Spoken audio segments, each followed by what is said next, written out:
دفعہ کا ذکر ہے، ایک شخص نے اپنے دوست کی دعوت کرنی چاہی اور اس سے کہا کہ مدت ہوئی آپ نے اور ہم نے ساتھ کھانا نہیں کھایا، آج ہمارے غریب خانے پر آئیں اور کھانا کھائیں۔ دوست نے کہا اس تکلیف اور تکلف کی کیا ضرورت ہے؟ دال دلیا جو روز میسر آتا ہے وہ بھی آپ ہی کا ہے۔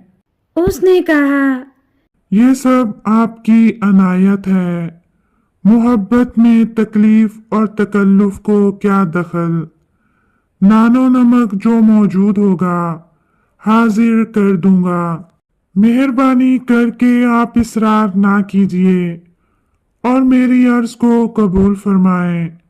خیر آپ کی خوشی اگر اسی میں ہے تو مجھے انکار کیا ہے کہ جب آپ نے براہ عنایت دعوت کو منظور فرمایا تو جو چیز آپ کو پسند ہے وہ مجھے بتا دیں تاکہ میں تیار کروا لوں۔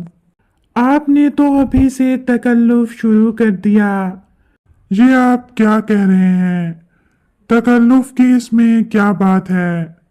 جو چیز آپ کو پسند ہوگی وہ میں تیار کروا لوں گا۔ نہیں، دعوت میں فرمائش نہیں ہو سکتی، اس سے مجھے معاف رکھیے۔ جو کچھ آپ کے ہاں آئے دن پکتا ہے ہزار نعمت ہے، اسی کو میں رغبت کے ساتھ کھاؤں گا کہ خدا کے لیے کچھ تو فرما دیجئے۔ فرمائش کی تو میں کچھ ضرورت نہیں دیکھتا، میں جانتا ہوں کہ قورمہ، کلیا کباب، 2 گوشتہ پلاؤ، فرنی زردہ پراٹھے، شیرمال، یہ معمولی چیزیں تو ضرور ہی ہوں گی۔ ایسا ہی آپ کو خیال ہے تو باقر خوانی اور متنجن بھی بنا لیجئے گا، بلائی تو کہے بغیر ہی دسترخوان پر ہوگی، کیونکہ وہ زردے کا جوڑ ہے۔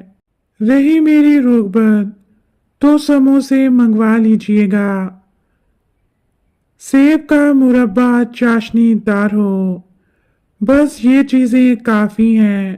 آپ کو پیٹھے کی مٹھائی بہت پسند ہے، اپنے لیے منگوائیں گے تو میں بھی اس میں سے 2-4 ڈلیاں کھا لوں گا۔ زیادہ جو کچھ آپ سامان کریں گے تو تکلف ہے، اور میں کسی طرح تکلف کو جائز نہیں سمجھتا۔ آپ تو میری عادت سے واقف ہیں۔ اس کہانی سے ہمیں یہ سبق ملتا ہے، دوسروں کے گھر سب کوئی پاؤں پھیلایا کرتا ہے،